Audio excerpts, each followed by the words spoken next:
Todd with Jeep Speed Shop. Here we have JL shifter for an HP75. So I guess there's a bunch of shifter differences.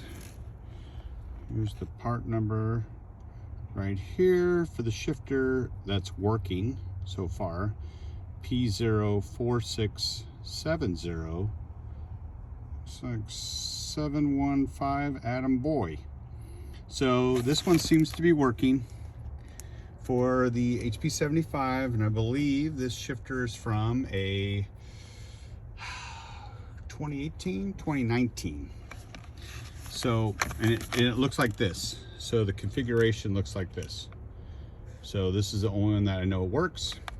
So we're going to redo the wiring on the ones that we haven't done the wiring. Here's kind of a quick wiring overview here. And so the top one is black. The next one here is green, even though it's yellow, and these are twisted pairs. And then that one is yellow, even though it's blue, okay, on our harness. So these two are twisted, all right. So the top one down is yellow. Next one is gonna be green, or no, green on the top, yellow, then blue, because this is all going to this harness here, and then brown with white, and then yellow again. Now this yellow is not twisted together. This yellow here, this is the power, goes into the bottom. The other yellow is right here, yellow and green, which is twisted together. This is the twisted pair. This is the CAN bus wiring. All right, so this is a video for the guys that have not wired in the shifter for the HP75.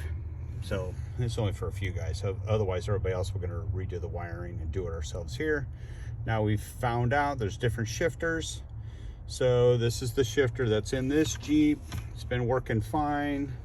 Ooh, can I get that part number? Maybe. So there's the part number to this one. I think it's similar. So, and then that's the indicator too. All right. Okay. Quick overview on these HP75s, which we do not have sorted yet, but getting there. All right. Jeep Speed Shop out.